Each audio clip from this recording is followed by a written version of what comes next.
Hey, good evening. Hey, this is Wes Legg, and I've got an opportunity to interview a lady this evening from North Carolina. I'll let her tell you from where she resides, but she has a great story to tell, and I want to get this out because the hope is that it's an inspiration to some young mother who is at home right now, just looking for a way to stay home with her children. Because I just became a grandfather last week, and I know the turmoil and the tension that my son and his wife are going through right now, trying to figure out how they can make things work so they can stay home with their kids, because they never want to leave that.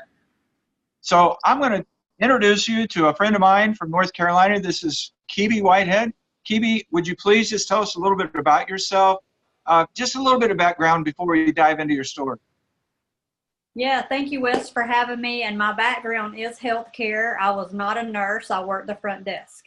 So nothing wrong with that, but I was one of the lowest paid people in healthcare. But I had evolved and worked myself up from hard work and just dedication, commitment, and learning new things. So I was very coachable in my career. And fast forward now, about 10, 15 years, I work in IT with no IT degree. And I serve hospitals and ambulatory practices, providers in their revenue cycle management. So I'm a consultant for a big IT firm, and we go in and help do all the training to CFOs, most billing staff, and we get them implemented. So that's kind of my career background. And then, network marketing found me. So I'll let you ask the next question. So you and your husband Jason have been married for how long? Going on 15 years, and he was in law enforcement. He was a former cop, former policeman. You've got two children.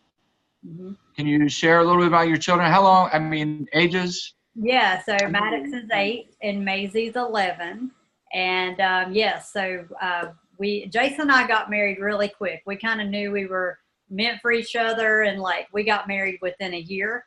And then we were married about a year and a half, and then we started having kids, and it's truly a blessing. The two gifts, really gifts from God, are my children. And as far as Jason, he's very supportive, a great man, a great dad, and I couldn't be more blessed. Yeah, so truly, family is very special. My grandfather always said, until you have kids, Wes, you'll never understand what life is all about. And that kind of leads me into the next question. And the whole reason for this interview tonight is I'm hoping you can inspire, shed some insight to perhaps some ladies who might be in a similar situation that you experienced. So I know you and Jason were pretty successful in a home-based business, correct? Mm-hmm. And then actually went full-time with that. Can you kind of go a little bit about that story there? Yeah. So Jason and I joined network marketing when Maddox was 2 weeks old. And just a little bit about that story, my upline and sponsor and leadership just said, hey, invite people over, tell them that you want them to see the baby, and we'll trick them into seeing what you have. Well, that went south. That didn't go well. So I invested into training in myself. I believe in personal growth. And through that, Jason and I both were very committed to our personal growth.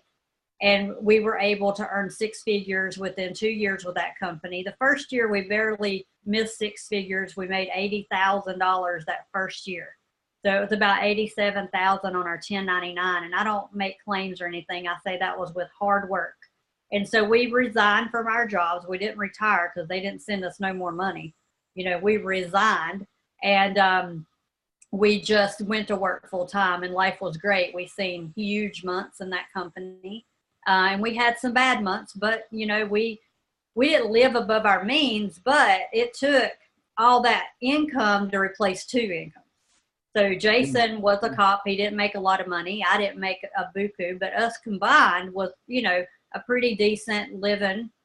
So for us to go replace 2 incomes, that was, huge to get to work and go do that. But anyway, I'll let you ask another question, but I want to say that I highly advise against going full-time in any commission-based company until you have at least a year's worth of salary saved, because commission's always like this, but we just didn't know better. So Jason and I, we worked really hard, and we were fine. We did that business for 4 years full-time. I did a little bit of consulting on the side here and there, but we really were in business for ourselves for 4 years. We made it work, but we've seen a lot of people who had to go back to get jobs. So that can be rough. But anyway, go ahead, Wes. Well, one of the drawbacks, and we're going to say old school network marketing, because in old school network marketing, you were having meetings and house parties and knocking on doors and meeting people in restaurants. And, Yes. and Maddox, you're saying, was 2 years old when this began, right? So you guys were on the road. They're entrepreneurial babies. They were in the car while I did meetings. Jason would go in and present, and I was feeding the baby. We had them on one hip.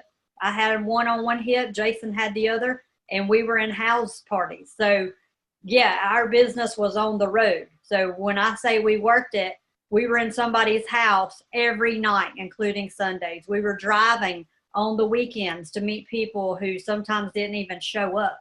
And we took our kids. Yeah, go ahead, Wes. Yeah. Well, I'm sorry. That just shows your passion. I mean, I know you're a driven individual. I know you. And I can see that in your personality, how you talk. You're very driven. You got something in your mind, something on your mind, you see it, you go get it. But I'm sure that was a challenge as a mother and as a dad, because, you know, your kids are growing. You want to go out. I know your daughter's into horseback riding. Your son's into the taekwondo. I'm sure there's activities that they would like to have done because of your business. You were so tied up that you were neglecting that part of your life. So I'm sure that played a little bit in the back of your mind. Now, soon after this business hit that peak, just like everything else in life, everything goes up and down. You did have a demise. You did have a fall. And this is the point I want to take off the story. And I want you young ladies to really listen in. And it doesn't have to be young ladies. Stay-at-home moms. Listen to what Kebie shares with us here. So you went down. I mean, I say down. The business fell apart, right? This is for guys, too, because this is why I believe in multiple streams. In our industry and network marketing, your company can be alive for 20 years and go away. We've seen that what has happened with big companies. I won't name names, but some that have been in business 30 years and they get a lawsuit. And guess what? That's business. Amazon will have a lawsuit. Walmart will have a lawsuit. I'm not going to even go there with that. It's not that one company's better or the industry isn't good. That's not it. We have to look at it like business. And when you get higher up the flagpole, your butt's going to shine shinier. It's just the way it is. You're going to have people personally attack you, sue you, etc. What I love about network marketing is that I have a company that backs me with lawyers, and I'm not going to be sued like Amazon. But on that same token, anything could happen. We are distributors, Wes, so we still work at the discretion of that company. So yeah, we're not technically W-2, we're not employees, we're still at that company's discretion. So some things happen internally. Some of the lawyers in that company were doing shady things out of our control. We had no idea, but it came to a complete collapse in one day. Our founder called a conference call. He said, we're done. I'm going to fight it, but it's probably a done deal. And our check stopped that day. So if you imagine, we had 2 kids in diapers, and Maisie wasn't in diapers anymore, but Maddox probably still was in diapers. And when that happened, we had no income other than that. So this is why I teach and preach multiple streams. I don't care if you just work a job, you need something on the side. If you're in network marketing, you need a couple things on the side. And I don't mean doing multiple companies. You need to be loyal and faithful to one. Okay, I believe in building a foundation, just like you build if you sowed a garden, you don't leave that garden. You fertilize and water that garden. I don't believe in multiple companies. What I believe in is multiple streams, things that are not of conflict, that you can build and grow. And so anyway, that's what happened. So one day we pick up the phone and we have no business, but we wanted to stay in the industry, but we didn't want to jump too soon. So we're like, how do we go back and get jobs? We've been out of the workforce for 5 years. Who's going to hire us? Like, Jason can't go tuck his tail and go be a cop. He would start at the bottom. All that seniority he had, 20 years of experience, was gone. So anyway, so then it takes it back to my book and how I'm with the company I am with now. And and what I'm doing in my consulting and optimization in hospitals. I was able just to pick myself up through God. That's it. God, I gave it all to God. And it was the best thing that ever happened to us. We didn't realize it then, but the blessing was right around the corner when I gave it to God. You know, in your book, and I've read your book a couple times, so I got a little inkling of what's coming up when I ask these questions, and I'm kind of prodding you in that direction. So I know you were at wit's end, and you were really down in the dumps, and you did get a good job, but you were on the road. I mean, 5 days of the week, you were on the road, staying in motels and stuff, and finally your daughter said something. I think she actually put it on a vision board or something, right, that she wanted to have her mom at home. Can you share that? Yeah. So what happened when our company went down, it got me on my knees. When I say I was praying on my knees, I was on my knees. And so I just asked, just God put something in my path now. I've got to get to work and I need 2 incomes. I don't want to lose everything we have. But if this is for me to be humble and you got to knock the wind out of me, you've done it. Okay. The wind's knocked out of me.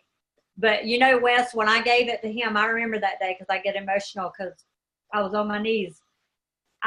Jason and I were without work and income for 3 months. We did not get on food stamps. Nothing wrong with that. I'm just saying I was getting ready to stand in line, okay, because my babies are going to eat and I'm not too proud. But we didn't. God provided. We did not get behind on mortgage. We did not borrow money from family. We just did it, and I don't even know how. To this day, I could not even map out how we paid all our bills and how things happened. I can tell you that some of our bills worked with us, and because we were always on time and we always paid, they gave us extensions and things like that, and people just worked with us because we were good people and we were faithful and we wanted to do the right thing. I hit my debt head on. I said, look, this is what's happened, and people worked with us, and I believe it was God's favor. So I go back to work and I had to really hustle. So the consulting stuff I was doing, I opted to travel. And I said, well, this is great because I made triple what I was making, but I was living out of a suitcase from Sunday to Thursday. And that was supposed to be temporary until we found what we wanted to do, right? So, but what happened was God had to humble me again. But what happened was we kind of, I guess you can call it greed or whatever, but we were living up to that income and I was trapped. So that's the slavery that we get into with money. Okay. So Jason and I'm making enough that he stays at home. He continues to stay home with the kids. He didn't have to go back to work because I made enough, and all my expenses were paid plus mileage. And I got $100 to stay over each night. I mean, it was crazy the money I was making, but I was so sad. Because if you can imagine being around my family day after day, we may have been in the car going to meetings, but I was still with my kids. We were there together. And then all of a sudden on Sunday night, I'm leaving to hop a plane. I don't get back till Friday morning or Thursday night. It was hard. And then what happened is my daughter started getting sick. Like, it was okay when they were young, but when she got a little older, she was literally getting sick every time I would leave. And it was affecting her school. It was so bad we had to hold her back. She went to kindergarten. We had to hold her back a year because she was the anxiety of me being gone. So yeah, my daughter and we got back on our knees and prayed. And what happened was, God lined up a job for me that I'm still in today. It's a consulting gig, good money, and also everything I asked for. The money's good. I work from home. And then I have my network marketing business that I grew that came to me, through favor as well. So I just, my story is that we all hit highs and lows in our life. And I believe things happen to us. Even the bad things that happen are for the good things around the corner. If we can take that with humility and say, what can I do? And give it to God and say, what can I do? What do you want me to do? The wind's been knocked out of me. I'm humble. I see my ways. I'm giving it to you, right? And that's what I've done both times.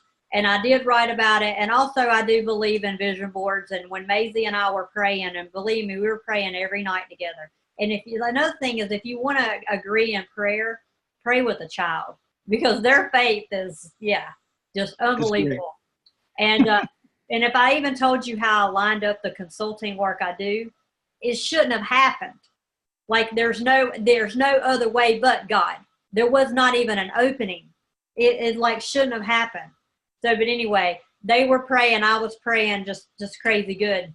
You can't explain these things when they're supernatural. They just give you chills and you can't even put it into words. But Maisie and I did a vision board because we always do.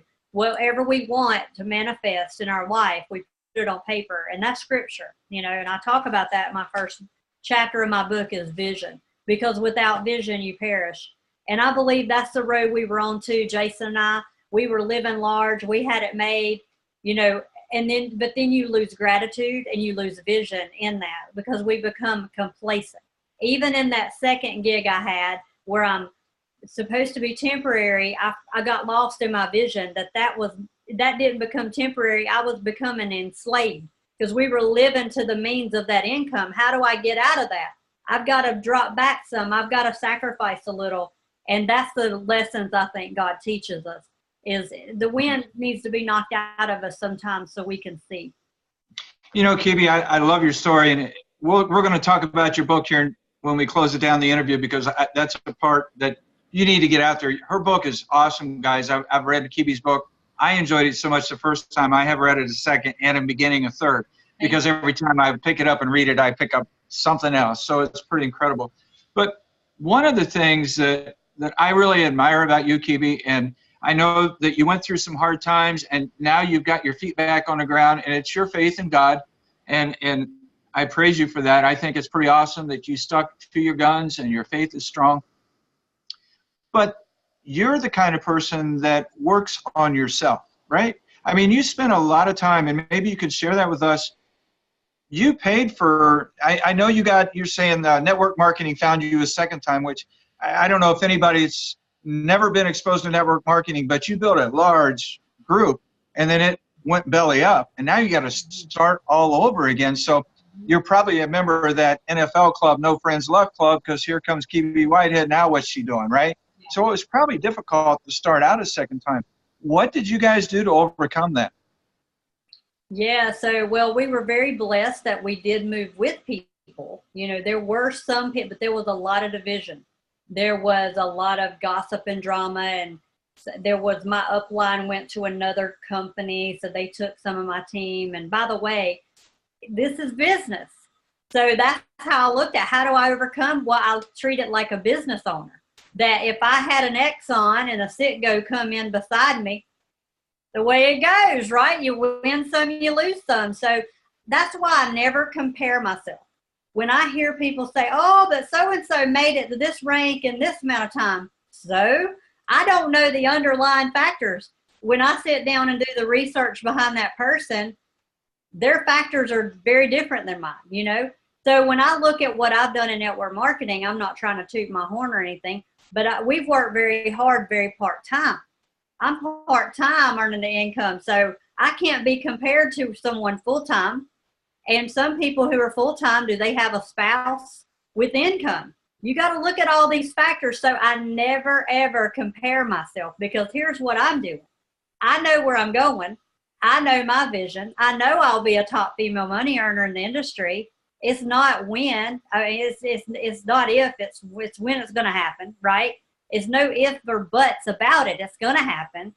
And I don't care about the doubt. I don't care about the naysay, because I know where I'm going. And it doesn't matter how long it takes me. That's irrelevant, because I'm going to stay the course till I win. And so many people, they don't overcome because they listen to those voices. When people say, well, you hadn't done it by this time, so it ain't going to happen. Or, well, you're not here and so-and-so's here. Don't matter. Like, because I don't compare myself. So to answer your question, a couple things. One, I overcome by staying on course with my vision. Keeping those blinders on. Don't look left and right. Don't get the shiny object syndrome where we jump here and jump there and this is better. I get calls daily. Kebie, you're a business person. Come over here with us. No, because if you cared about me and my family, you would know I'm doing what I'm doing. You would know my vision. You would take time to find out why I do what I do, right? And so the other ways I've been able to overcome is that I stay the course. So if I do go to family and friends in the NFL club, they may not take me serious now, but I know they will because I stay the course and I've learned these skills. And how have I learned them? By investing in myself. I have totaled it up, and with my college education and combined industry training, I've probably spent $120,000. See, this is the point. I really want to I want people to come out of this because, I do a lot of reading myself, and I give a lot of credit to you because you are my coach. I do look to you monthly or weekly, a weekly coaching call with you. Because one of the things that I have garnered from you and from network marketing too as a whole, it's all about what you become and who you are. And it's kind of funny.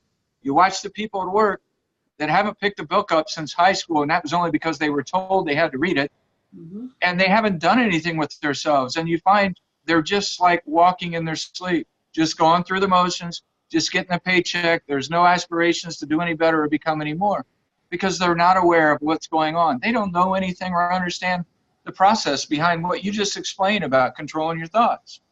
So I know you've invested a lot of time and money. I know you went to sales training.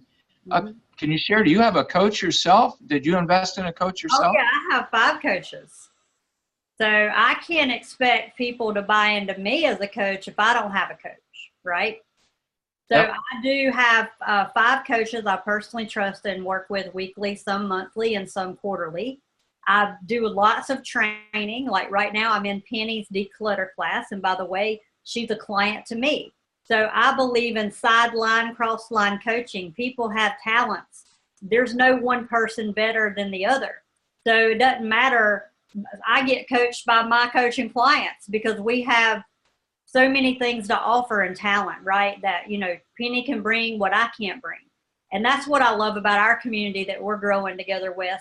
We're just supporting and celebrating each other. And that's what it should be about. And that's huge.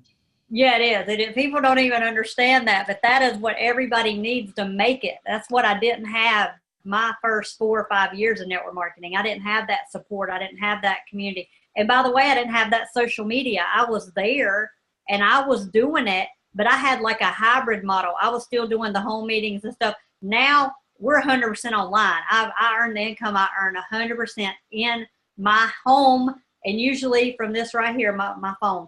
I'm on my computer right now doing this, but most of the time I'm on my phone, and that's how I earn money. So it's brilliant. It's a brilliant way to build a business if you do want to stay home with your kids and you do want to stay home and not punch a clock, right? And go do something part-time. But the sales training, I've spent $5,000 on a training. And this guy was not even a network marketer. He was a real estate agent. He had been in network marketing a little bit, but he was really training the sales to realtors because around the area, I couldn't find any network marketers that were training. And there was like, I don't know, there was some people like in Texas, but I wouldn't go, I'm in North Carolina. So I told my husband, I said, I'm going to pay for this training. It's all I've got. It's a 2-hour drive to there and 2 hours home. So 4 hours in the car every Saturday for 3 months. And I went to Raleigh for the training. And this guy was great. But a lot of things, I come back and piggyback off. But I'm like, if he can train real estate agents, sales is sales. Like, I just knew that. So I went there and I learned closing skills. I learned how to talk. Posture, confidence. He had a great little seminar, like a workshop on Saturdays that fit for me. But do you know that everybody in that company, on my team, even above me, thought I was crazy for going to do that. But if I wouldn't have done that, I wouldn't be here right now. So it was that investment that helped me make 80 grand. There's no way I'd have made that without it. You have to develop skill. It's just like if you were going to go be a doctor. Look at how much time a doctor invests in his education, his or her. Okay, then they come out of school and they practice medicine. They practice, okay, because it's years of experience and mastery. Do some people do it better? Do some people have more talents? Yes. But everybody can learn a skill. Everybody can learn the skill if they're committed to their learning. So, and then I even can compare it to like a nurse. If you're going to go be a nurse, you got to go develop skill to be a nurse. What I do, working in IT, I had to develop skill through my workplace and orientation and all that stuff that we learn. Just think about where you work now, Wes, what you do. How long would it take me to learn to do what you do every day? I don't want to answer that in the grounds I might get replaced from work tomorrow. I'm just kidding. It would take several years. Yeah, a lot of years. You have education and everything behind it, and on top of the skill. I want to ask you, we talk about investing in training, and especially for young couples. Well, they don't even have to be young. I mean, my wife and I find ourselves in tight times.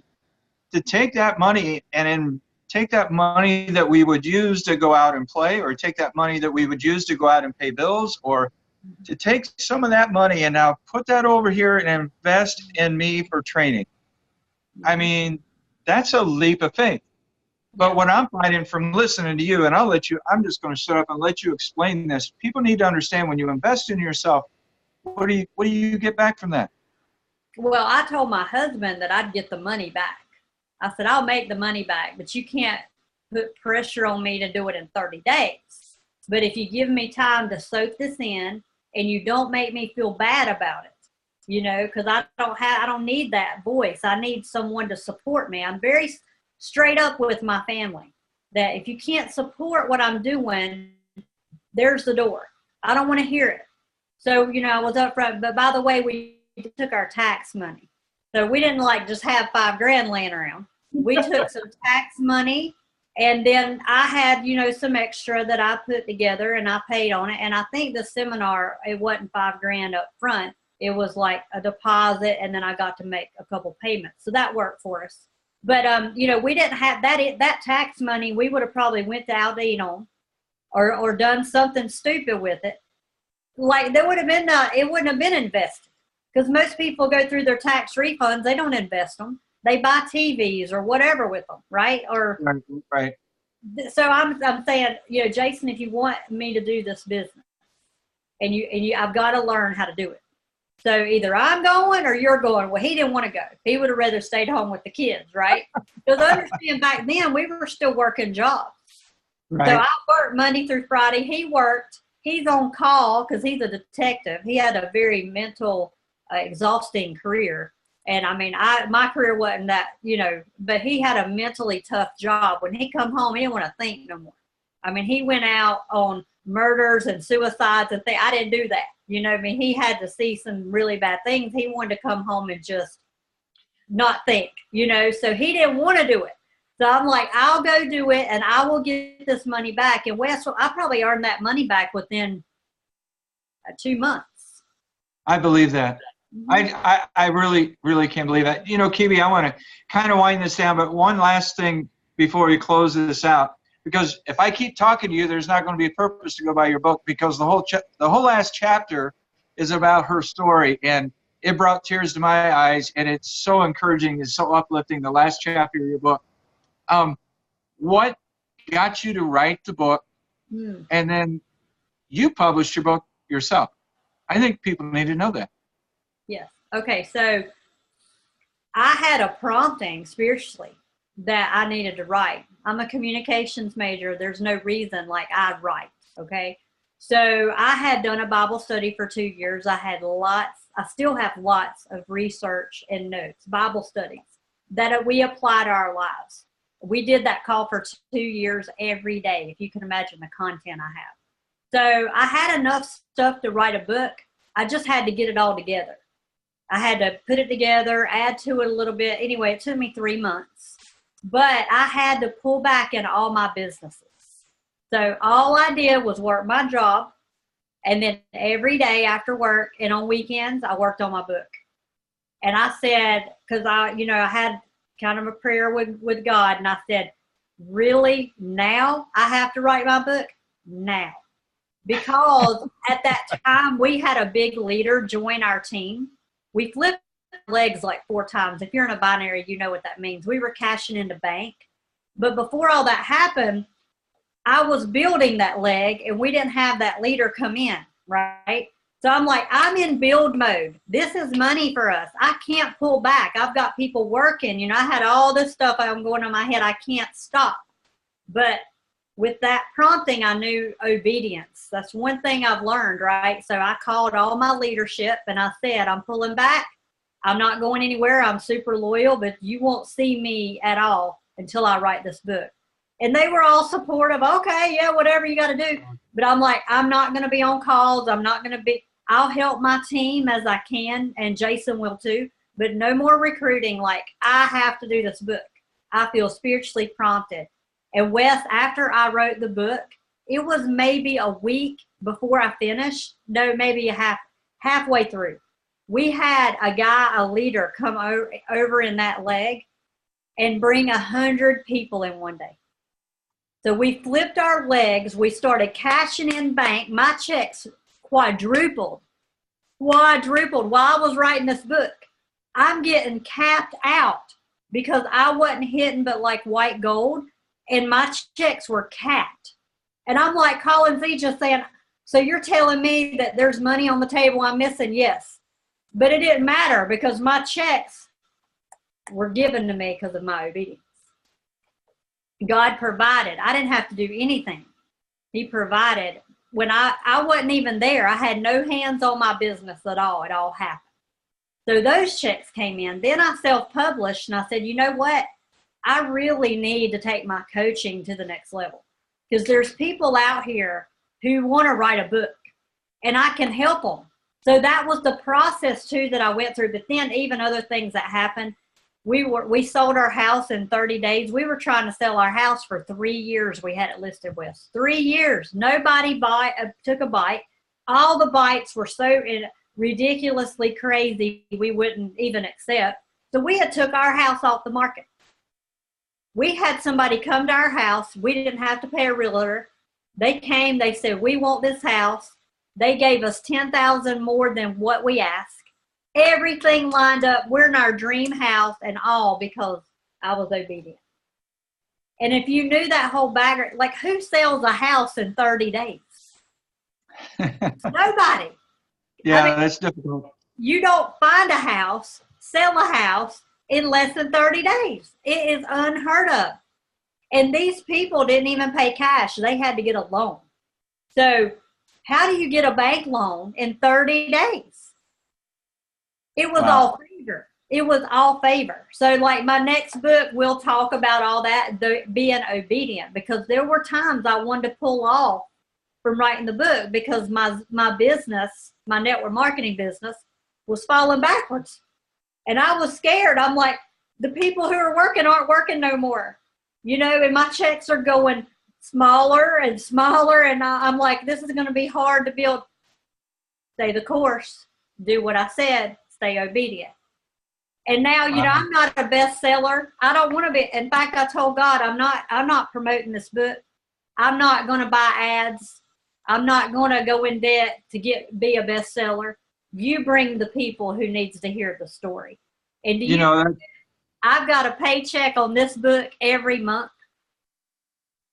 Incredible. Without guilt. Yeah. True residual income. That's right. And it's not even about the money. Every time I get a check, last month I got a check, it was $40. But see, for me, I don't care if it's $40. That's not like, I'm not earning $1 million off of it, but it landed on people.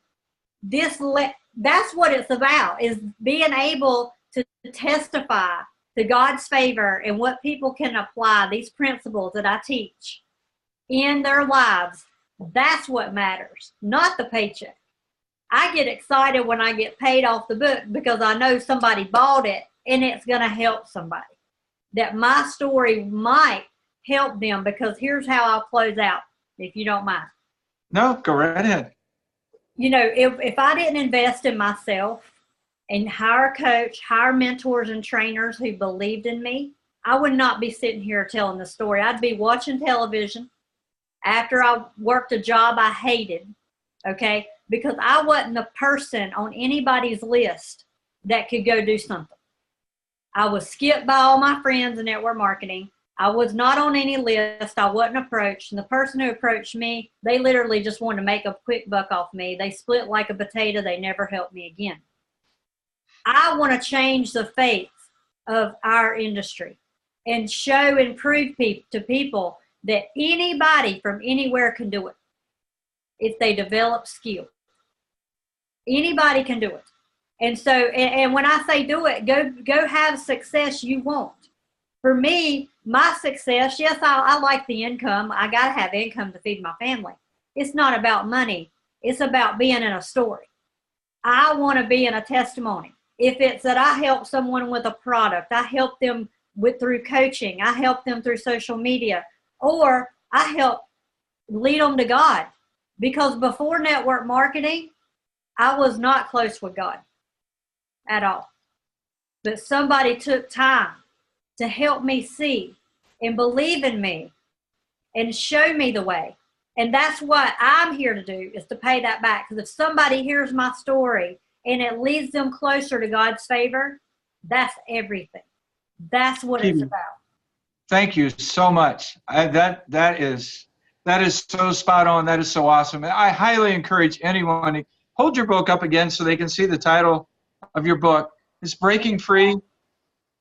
And you can get it at Amazon.com. Mm-hmm. I know that's where I purchased the first chapter for free.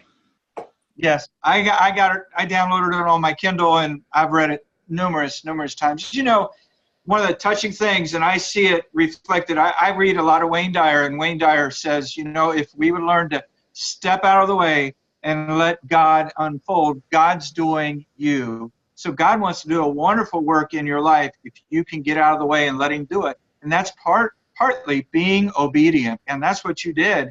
And because of that, He's been able to blossom you, and you are impacting and touching more people than you'll ever imagine, myself being one. I want to thank you for spending time with me this evening for this interview. This has been very special. I will save this and share it, and I'll send you a copy. You can do the same, because I hope somewhere that this, I'm sure it has, inspired someone to begin to take a little bit of look at themselves. Work on yourself. Believe in yourself. Surround yourself with people that believe in you, because the sky's the limit when you get on the right side. Am I right?